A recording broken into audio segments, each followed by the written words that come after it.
ஹரே கிருஷ்ணா ஹரே கிருஷ்ணா கிருஷ்ணா கிருஷ்ணா ஹரே ஹரே, ஹரே ராமா ராமா ராமா ஹரே ஹரே.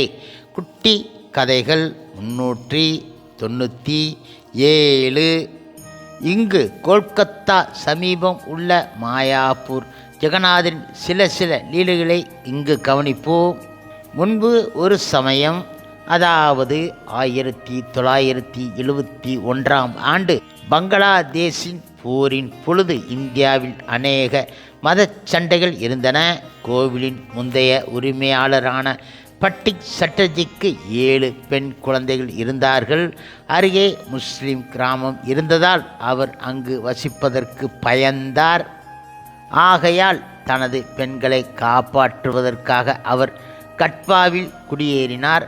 ஆனால் அங்கு இருந்த ஒரு முஸ்லிம் அவரிடம் தயவு செய்து ராஜாப்பூருக்கு வந்துவிடவும் என்றார். பட்டிக் சட்டர்ஜி மறுத்தார். பிறகு அந்த முஸ்லிம், நாங்கள் உங்களுக்கு பாதுகாப்பு அளிக்கிறோம் என்றார்.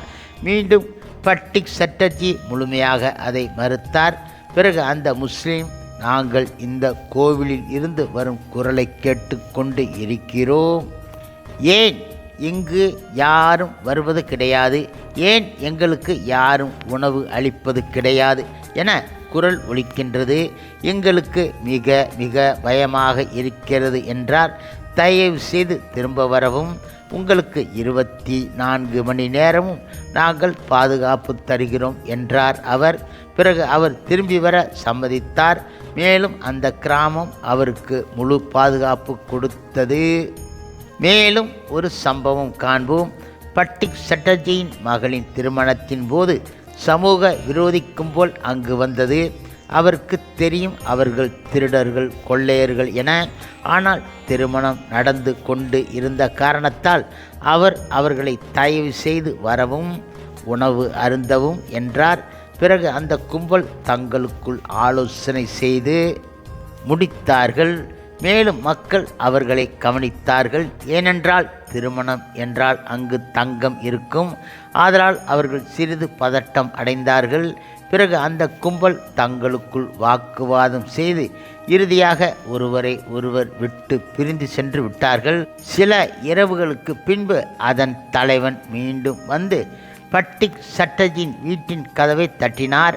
நான் உங்களுடன் பேச வேண்டும் என்றான். பட்டிக் சட்டர்ஜி அதற்கு மன்னிக்கவும், நான் கதவை திறக்கப் போவது கிடையாது என்றார். அந்த திருடன், நான் நல்லவன் என்றான். நான் உங்களிடம் ஒன்று கூற வேண்டும். திருமணம் நடந்த இரவில் நாங்கள் உங்கள் இடமிருந்து திருடுவதற்காக வந்தோம். நாங்கள் எவ்வாறு அதை செய்வது என திட்டம் தீட்டிக் கொண்டு இருந்தபோது ஜெகநாதர் கோவிலில் இருந்து உங்கள் மீது ஒரு ஒளி வீசுவதை கண்டேன். அது சாதாரண விஷயம் கிடையாது என்பதை நான் அறிவேன். நான் மற்றவர்களிடம் நான் கண்டதை கூறி, இன்று நமது வேலை வெற்றி அடையாது எனவும், நாம் இன்று இரவு எதுவும் செய்ய வேண்டாம் என கூறினேன்.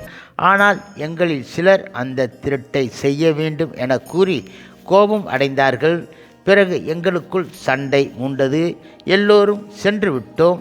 இவ்வாறாக ஜெகநாதர், பலதேவர் மற்றும் சுபத்ரா தங்களது பூஜாரியை காப்பாற்றினார் என்றான் அவன். மேலும் ஒரு சம்பவம் காண்போம். ஒரு ஸ்நான யாத்திரை தினமன்று பட்டிக் சட்டர்ஜி பாபுவின் மனைவி நிர்மலா தேவி மிகவும் உடல்நிலை சரியில்லாமல் இருந்தார். அன்று இரவு பயங்கர மழை பெய்தது. மேலும் மக்கள் அனைவரும் ஜெகநாதர் கோவிலில் கூடியிருந்தார்கள். நிர்மலா தேவி நாள் முழுவதும் படுக்கையிலே இருந்தார். பட்டிக் சட்டர்ஜி பாபு வீடு திரும்பியதும் அறைக்கு சென்றார். அங்கு தரையின் தூசிகளுக்கு இடையே விசித்திரமான கால் தடத்தை கண்டு அதிசயித்து போனார். அது ஜெகநாதர் அல்லாது வேறு ஒருவரது தடமும் இல்லை என்பதை உணர்ந்து கொண்டார். உடனே அந்த தூசினை நிர்மலா தேவியின் உடலில் பூசி தனது தலையிலும் இட்டு கொண்டார். நிர்மலா தேவி உடனடியாக நோயிலிருந்து குணம் அடைந்து விட்டாள். மேலும் ஒரு சம்பவம் காண்போம். பட்டிக் சட்டர்ஜி பாபு காளி மாதாவை வழிபடுவதை வழக்கமாக கொண்டு இருந்தார். ஒரு முறை அவர் ஒரு ஆட்டை பலி கொடுப்பதற்காக வாங்கி வந்து இருந்தார். எப்படியோ அந்த ஆடு மாயமாக மறைந்து விட்டது. பலர் அந்த ஆட்டை தேடுவதில் ஈடுபட்டு இருந்தார்கள். ஆயினும் பலன் இல்லை. பட்டிக் சட்டர்ஜி பாபுவின் இளைய மகனான கௌரி தனது உடன் பிறந்தவரின் மகள் கல்பனா உடன் ஆட்டை தேடிச் சென்றாள். அப்பொழுது கௌரி மிக அழகிய பகவான் ஜெகநாதர் மற்றும் கிருஷ்ணனின் உருவங்களை தனக்கு முன்பாக கண்டாள். அவர்களது நிறம் மிக்க கருமையாகவும் அவர்களது உடல் ஆபரணங்களால் அலங்கரிக்கப்பட்டும் இருந்தன. அவர்களது கிரீடம் மிகவும் வசீகரிப்பதாக இருந்தது. கௌரி அவர்கள் இருவரும் சிரிப்பதைக் கண்டாள். அப்பொழுது கல்பனா கௌரியை வருமாறு அழைத்தாள். அவருடன் செல்வதற்கு பதிலாக கௌரி கல்பனாவின் கவனத்தை அந்த உருவங்கள் மீது கொண்டு வர முயற்சி செய்தாள். இருப்பினும் கல்பனாவால் அவர்களை காண முடியவில்லை. அவள் திரும்பி சென்று விட்டாள். இப்பொழுது கௌரியும் கல்பனாவை தொடர்ந்து சென்றாள். ஆனால் நடந்தது என்ன என்பதை யாரிடமும் கூறவில்லை. மறுநாள் பகவான் ஜெகநாதரின் தூண்டுதலால் ஜெய்மினி கோஷ் கௌரி இடமும் அவளது பெற்றோர்கள் இடமும் எதையாவது விசித்திரமாக கண்டு இருந்தால் கூறும்படி கேட்டார். பின்பு கௌரி மேற்கூறிய சம்பவத்தை விவரித்தாள். மேலும் ஒரு சம்பவம் காண்போம். பூஜாரியின் பேரன் திலீப்புக்கு 10 வயதாக இருந்தபொழுது அவனுக்கும் அவன் சகோதரன் மற்றும் அவனது பெற்றோர் வழி சகோதரர்கள் இருவருக்கும் பட்டிக் சட்டர்ஜி உபநயனம் செய்து வைத்தார். அவர் அவர்களை பகவான் ஜெகநாதரின் வழிபாட்டில் ஈடுபடுத்த ஆர்வமாக இருந்தார். அந்த சடங்கின்படி அந்த சிறுவர்களை 3 நாட்கள் கோவிலின் உள்ளே வைத்திருந்து 4வது நாள் அவர்கள் வெளியில் செல்ல அனுமதிக்கப்பட்டார்கள். அப்பொழுது அவர்கள் சுத்தமாக சவரம் செய்யப்பட்ட தலையுடன் மரக்கட்டையால் செய்த காலணிகளும் அணிந்து கொண்டு பாமாக்பூர் அருகில் உள்ள ஒரு சந்தைக்கு சென்று பூரிப்புடன் இருந்தார்கள். அவர்கள் மாலை வேளையில் திரும்பிக் கொண்டு இருந்தார்கள். வரும் வழியில் திடீரென பயந்து போனார்கள். ஆதலால் அவர்கள் அனைவரும் கலக்கம் அடைந்து இருந்தார்கள். பட்டிக் சட்டர்ஜி அவர்களிடம் எப்பொழுது பயந்தாலும் அவர்களை ஹரே கிருஷ்ண மந்திரத்தையும் ஜெகநாதரின் நாமம் மற்றும் காயத்ரி மந்திரத்தை கூறும்படி கூறியிருந்தார். அவர்களும் மந்திரத்தை ஜபிக்கத் தொடங்கினார்கள். அப்பொழுது ஒரு பிரகாசமான நீல ஒளி கோவிலின் சிகரத்திலிருந்து வானம் வரை சென்று அந்த இடம் முழுவதும் ஒளிமயமாக ஆவதைக் கண்டார்கள். அவர்கள் கலக்கத்துடனே மிகுந்த முயற்சியுடன் அந்த சிறுவர்கள் அந்த பகுதியை விட்டுவிட்டு அகன்று தங்களது இடத்திற்கு வந்து தரையில் வந்து விழுந்தார்கள். அவர்கள் பட்டிக் சட்டர்ஜியிடம் நடந்ததை கூறினார்கள். அவர் பகவான் ஜெகநாதர் அவர்களை காப்பாற்றியதாக கூறினார். மேலும் ஒரு சம்பவம் காண்போம். மற்றொரு முறை திலீப்பின் தாயார் கோவிலுக்கு விளக்கேற்றச் சென்றார். சற்று நேரத்திற்கு பின் கோவில் மூடிய கதவிற்கு உள்ளிருந்து மிகுந்த வெளிச்சம் வருவதை கண்டார்கள். அவர்கள் உள்ளே எலி விளக்கை தட்டி விட்டு கோவிலுக்குள் நெருப்பு பிடித்து கொண்டு விட்டது என நினைத்தார்கள். அவர்கள் அந்த இடத்தை நோக்கி விரைந்தபோது பலமான நீல ஒளி கதவின் கீழ் வழியாக வருவதை கண்டார்கள். அவர்கள் கதவை திறந்தபோது ஒளி மறைந்துவிட்டது. மிக இனிமையான வாசனை எல்லா இடத்திலும் பரவி இருந்தது. மேலும் ஒரு சம்பவம் காண்போம். இந்த கோவில் இஸ்கானிடம் ஒப்படைக்கப்பட்ட பிறகு பட்டிக் சட்டர்ஜி 1986ஆம் ஆண்டு தன் உடலை விட்டுவிட்டு நீங்கிவிட்டார். திலீப்பின் தந்தை ராம் பட்டர்ஜி பட்டிக்கு பல வருடங்களாக பூஜையில் உதவி செய்து வந்தவர். அவர் பிளக்ஷபூரில் சென்று குடியேறி விடலாம் என முடிவு செய்தார். ஏனென்றால் அங்கு அவருக்கு சொந்த வீடும் நிலமும் இருந்தன. அன்று இரவே ராம் மற்றும் அவரது மனைவிக்கு ஒரு வினோதமான அனுபவம் ஏற்பட்டது. சிறிது நேரத்தில் அவர்கள் சாதாரண நிலைக்கு வந்தாலும் அவர்கள் நிலை குலைந்து போயிருந்தார்கள். பிறகு அதே காலையில் பகவான் ஜெகநாதர் ராமின் முன்பு தோன்றி அவரது மார்பில் அமர்ந்து இந்த இடத்தை விட்டு செல்லக்கூடாது என்றார். அதனால் ராம் தான் வாழும் காலம் வரை இந்த இடத்தை விட்டுவிட்டு எங்கும் செல்லுவது கிடையாது என முடிவு செய்தார். மேலும் அவர்களது குழந்தைகளான திலீப் மற்றும் அவரது சகோதரரையும் அவ்வாறே செய்யுமாறு கூறினார். பிறகு அவர்கள் பகவான் ஜெகநாதின் கோவிலில் இருந்து 500 மீட்டர் தொலைவில் ஒரு வீடு கட்டி கொண்டார்கள். மேலும் ஒரு சம்பவம் காண்போம். திலீப்பின் பெற்றோர் இறந்த பிறகு பல சந்தர்ப்பங்களில் திலீப் பிளக்கபூர் அல்லது வருமானம் அதிகமாக கிடைக்கும் வேறு இடங்களுக்கு செல்ல முயற்சி செய்தார். ஆனால் ஜெகநாதரோ அவரது கனவில் சில சமயம் அன்பாகவும் மற்ற சமயங்களில் மிரட்டலாகவும் அந்த இடத்தை விட்டுவிட்டு செல்லக்கூடாது என்பார். திலீப் மேலும் கூறுகின்றார், வாரத்தில் இருமுறை நான் ஜெகநாதரே, பகவான் ஜெகநாதரே. அவர் சிறு வயதிலிருந்து அவ்வாறு தான் அழைப்பார். மூத்த சகோதரன் என பொருள். சிறிது நேரத்திலேயே எல்லா பிரச்சனைகளும் சரியாகிவிடும் என்றார் அவர். மேலும் ஒரு சம்பவம் காண்போம். கோவிலையும் விக்கிரகங்களையும் பழுது பார்த்த பிறகு ஜெய்மினி பகவானுக்கு சேவகம் செய்ய விரும்பினார். ஆனால் அவரிடம் பணம் கிடையாது. அவர் ஜெகநாதரிடம் முறையிட்டு தனது நிலைமையை விளக்கினார்.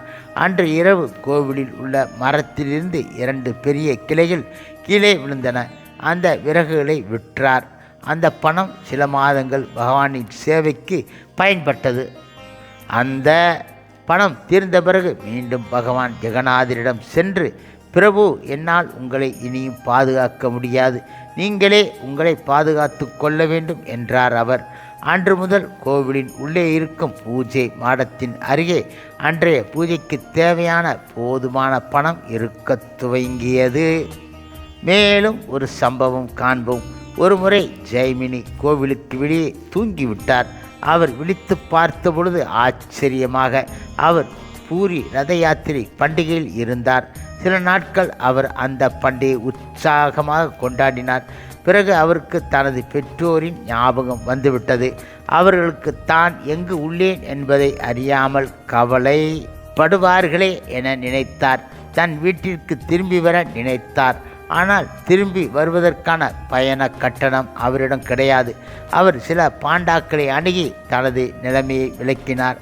பாண்டா அவரிடம், ஜெகநாதர் உன்னை இங்கு கொண்டு வந்திருப்பாராயின் அவரிடம் சென்று உன்னை மீண்டும் அங்கு அழைத்துச் செல்லுமாறு கூறுவாயாக என கூறினார்கள்.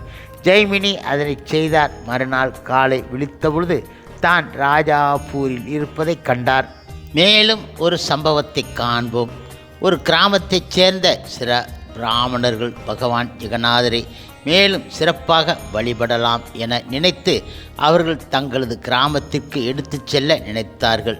பகவான் ஜெகநாதர் போக விரும்பவில்லை. ஒரு நாள் அவர்கள் வந்து பகவான் ஜெகநாதரை திருடினார்கள். அவரை வயல் தாண்டி எடுத்துச் செல்லும்போது அவர்களால் பகவான் ஜெகநாதரை தூக்க முடியவில்லை. ஆகையால் அவர்கள் மேலும் சில மனிதர்கள் உதவியை நாடினார்கள். ஆனால் பல முயற்சிகளுக்கு பிறகும் அவர்களால் ஜெகநாதரை தூக்க முடியவில்லை. பிறகு அவர் ராஜாபுரை விட்டு வர விரும்ப கிடையாது என்பதை உணர்ந்து கொண்டார்கள். பிறகு அவர்கள் பூஜாரியிடம் திரும்பச் சென்று, நாங்கள் உங்களுக்கு மிகுந்த அபராதம் செய்து விட்டோம். உங்களது விக்கிரகம் வயலில் உள்ளது. தயவு செய்து அவரை திரும்ப அழைத்துச் செல்லலாம் என்றார்கள்.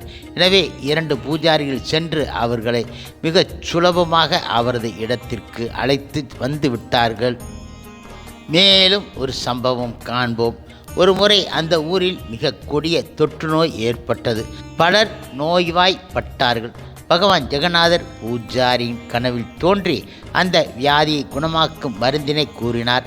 காலையில் பூஜாரி கிராமத்து மக்களை அழைத்து அந்த மருந்திற்கான மூலப்பொருட்களை சேகரிக்கும்படி கூறினார். அவர்கள் அவ்வாறே செய்தார்கள். ஆனால் அவர்களால் ஒரு மூலப்பொருளை மட்டும் கண்டுபிடிக்க முடியவில்லை. ஏனென்றால் அது அந்த இடத்தில் வளரவில்லை. ஆனால் அந்த நாளின் இடையில் ஒரு சிறுவன் கோவிலுக்கு ஒரு கிளையுடன் வந்து பூஜாரியின் மனைவியிடம் கொடுத்தான். பூஜாரி திரும்பியவுடன் அந்த கிளையை கண்டு அதிசயித்தார். மேலும் அந்த கடைசி மூலப்பொருள்தான் நாங்கள் மருந்து செய்ய தேவையாக இருந்தது. இதனை யார் கொண்டு வந்தார் என வினவினார். அதற்கு அவரது மனைவி, மிக அழகிய சிறுவன் ஒருவன் எடுத்து வந்ததாக, அவன் அந்த கிராமத்தைச் சார்ந்தவன் இல்லை எனவும், இதுவரை நான் அவனை அந்த கிராமத்தில் கண்டது கிடையாதும் என கூறினார். அதன் பிறகு அவர்கள் அந்த மருந்தை தயாரித்து உபயோகித்து குணம் அடைந்து விட்டார்கள். அன்று முதல் இந்து அல்லாதவர்கள் இடையேயும் பகவான் ஜெகநாதர் மிகுந்த மரியாதை பெற்றார். மேலும் சில சம்பவம் காண்போம். ஒருமுறை சில குழந்தைகள் பழைய கோவிலின் முன் விளையாடி கொண்டு இருந்தார்கள். ஒரு பெண் மட்டும் தனது கால்களை விக்கிரகத்தின் முன்பு காண்பித்து உட்கார்ந்து கொண்டு இருந்தாள். மற்ற குழந்தைகள் அவ்வாறு செய்யாதே, அது தாக்குரா என கூறினார். ஆனால் அந்த முஸ்லிம் குடும்பத்தைச் சார்ந்த பெண், நான் அதை பற்றி ஏன் கவலைப்பட வேண்டும் என்றாள். சிறிது நேரத்திற்குள் அவளது கால்களை கிருமி தாக்கிவிட்டது. அந்த கிருமி அவள் கால்கள் முழுவதும் பரவி அவளால் சரிவர நடக்க முடியவில்லை. ஆகையால் அங்கு இருக்க மக்கள் பகவான் ஜெகநாதரிடம் மரியாதையாகவும் சிறிது பயத்துடனும் இருக்கின்றார்கள். மேலும் ஒரு சம்பவம் காண்போம். ஒரு சமயம் ஒரு திருடன் கோவிலுக்கு வந்து கிடைப்பது எதுவாயினும் திருடுவதை வழக்கமாக கொண்டு இருந்தான். அவனது நண்பர்கள் பலமுறை ஜெகநாத விக்கிரகம் சக்தி வாய்ந்தது, இதுபோன்ற ஒழுக்கமற்ற தனத்தை சகித்து கொள்ள மாட்டார் என எச்சரித்த பின்பும் அவன் இதனை செய்து கொண்டு இருந்தான். ஒரு இரவு ஒரு வீட்டில் அவன் கொள்ளையடித்து கொண்டு இருந்தபொழுது கையும் களவுமாக பிடிக்கப்பட்டான். மேலும் உள்ளூர்காரர்கள் அவனது கைகளை வெட்டி விட்டார்கள். போலீஸ் அவனை கைது செய்த பொழுது அந்த துயரமான நிலையிலும் அவன் ஒரு வேண்டுகோள் விடுவித்தான். எனக்கு இது ஏன் நடந்தது என அறிவேன். என்னை சிறைக்கு அழைத்துச் செல்வதற்கு முன்பு ஜெகநாதரின் கோவிலுக்கு அழைத்துச் செல்லுங்கள். அவரிடம் நான் மன்னிப்பு கோர வேண்டும் என்றான் அவன். மேலும் ஒரு சம்பவம் காண்போம். ஒரு சமயம் வயதானவர் ஒருவர் ஒரு கதையை பூஜாரியிடம் கூறினார். அவர் சிறுவனாக இருந்தபொழுது பசுக்களை ஜெகநாதர் கோவில் அருகே மேய்ப்பார். அப்பொழுது கோவில் பால் அடைந்து இருந்தது. அதனால் பல செங்கல் கோவிலை சுற்றி இருந்தது. விளையாட்டாக அவர் ஒரு செங்கலை உடைத்து அவரது குச்சியால் அடித்து எறிந்தார். அன்று இரவு அவரால் தூங்க முடியவில்லை. அந்த இரவு முழுவதும் அவர் ஒரு குரலை தொடர்ச்சியாக கேட்டுக்கொண்டு இருந்தார். ஏன் எனது செங்கலை கோவிலுக்கு வெளியில் எறிந்தாய் என அந்த குரல் கேட்டது. அடுத்த நாள் அவர் அந்த செங்கலை எடுத்த இடத்திலே வைத்து விட்டார். அதன் பின்புதான் நிம்மதி அடைந்ததாக அந்த வயதானவர் கூறினார். மேலும் ஒரு சம்பவம் காண்போம். இது ஷில பிரபுபாதவின் ஆன்மீக சகோதரர் ஷில தாமோதர மகாராஜா கூறியது. நான் பகவான் ஜெகநாதரின் தரிசனத்தை பழைய கோவிலில் எடுத்துக்கொண்டு இருந்தேன். அப்பொழுது பல வருடங்களாக பூஜை செய்து வந்த பூஜாரி உணவை எடுத்துக்கொண்டு வந்து இருந்தார். மகாராஜா அந்த உணவு சரியாக மூடப்படாமல் இருப்பதையும் அதனை சுற்றி நாய்கள் இருப்பதையும் கண்டார். மேலும் அந்த பூஜாரி கதவை தாண்டி சென்றபொழுது அந்த உணவில் ஏதோ விழுவதையும் கண்டார். தாமோதர மகாராஜா இதனை பற்றி ஒன்றும் கூறவில்லை. ஆனால் அந்த நாளின் பின்பகுதியில் வெள்ளை உடை உடுத்திய ஒரு வயதான பெண்மணி அந்த பூஜாரி வெகுவாக திட்டத் தொடங்கிவிட்டாள். ஏன் பகவான் ஜெகநாதருக்கு தூய்மையற்ற பொருளை நைவேத்தியம் செய்கின்றாய்? ஏன் உணவை துணியை கொண்டு மூடவில்லை? பிற்காலங்களில் நீ மிக கவனமாக இருக்க வேண்டும் என கூறினாள். மகாராஜா மிகுந்த ஆச்சரியம் அடைந்தார். ஏனென்றால் இது நடந்த பொழுது அங்கு வேறு யாரும் கிடையாது. அந்த பெண்மணிக்கு தெரிய வாய்ப்பும் கிடையாது. மேலும் பகவானின் புண்ணிய தலத்தில் நாம் இருக்கும் பொழுது அனைவர் இடத்திலும் மரியாதையாக இருக்க வேண்டும். ஏனென்றால் நம்மால் யார் சிறந்த பக்தர் என யூகிக்க முடியாது என்றார் அவர். மேலும் ஒரு சம்பவத்தை காண்போம். முழுமுதற் கடவுள் மற்றும் பரமபுருஷ பகவான் ஸ்ரீ கிருஷ்ணரின் அச்சா அவதாரமான பகவான் ஜெகநாதர் இங்கு மிக மிக பிரபலம். அவரை சுற்றியுள்ள கிராமங்களிலே அவர் மிகவும் சக்தி வாய்ந்த விக்கிரகமாக அறியப்படுகிறார். 25 ஆண்டுகளுக்கு முன்னால் ஸ்நான யாத்திரை நாளன்று ஒரு ரிக்ஷா ஓட்டுநர் கிச்சடி பிரசாதத்தை பெற்றுக்கொண்டு அவற்றில் சில பகுதியை தனது முஸ்லிம் நண்பருக்காக எடுத்துச் சென்றார். ஆனால் அவரது நண்பரோ அதனை தரையில் வீசி எறிந்து, நான் சிலைகளுக்கு கொடுத்த உணவை உண்ண மாட்டேன் என்றார் அவர். அன்று இரவு அவரின் நண்பரின் கனவில் பலராமர் தோன்றி அவர் மீது அமர்ந்து கொண்டு அவரது கழுத்தை நெரித்து அடித்து, எனது சகோதரின் மகா பிரசாதத்தை உண்டு வழிபடுகிறோன் என்பது உனக்கு தெரியாதா? என்ன தைரியம் இருந்தால் நீ அதனை தரையில் எரிந்து இருப்பாய்? நான் உன்னை கொல்லப் போகிறேன் என்றார். அந்த முஸ்லிம் நபர் பயந்தே போய்விட்டார். சுபத்ரா அவருடன் இருந்தார். அவள் சிரித்துக்கொண்டே, கொன்றுவிடு கொன்றுவிடு என கூறினாள். பகவான் ஜெகநாதர் அங்கு சிரித்து கொண்டு இருந்தார். ஆனால் அவர் வேண்டாம் வேண்டாம், அவனை கொல்லாதே என்றார் அவர். அடுத்த நாள் காலை அந்த முஸ்லிம் மிக பவ்யமாக விக்கிரகத்திற்கு முன்பு வந்து பகவான் ஜெகநாதரை வழிபடத் தொடங்கினார். அவர் இந்த கதையை கூறி தனக்கு சிறிது மகா பிரசாதம் வேண்டும் என்றார். ஆனால் அப்பொழுது பிரசாதம் ஏதும் கிடையாது, அங்கு ஏதாவது இருக்கும் என கெஞ்சினார். ஆகையால் பூஜாரி பானைகளில் தேடி இறுதியில் சிறிது பிரசாதத்தை கொடுத்தார். அதனை அவர் மிக மகிழ்ச்சியுடன் ஏற்றுக்கொண்டார். ஹரே கிருஷ்ணா கிருஷ்ணா கிருஷ்ணா ஹரே ஹரே, ஹரே ராமா ராமா ராமா ஹரே ஹரே. சில பிரபுபாதரின் சேவையில் இஸ்கான் பக்தர்கள்.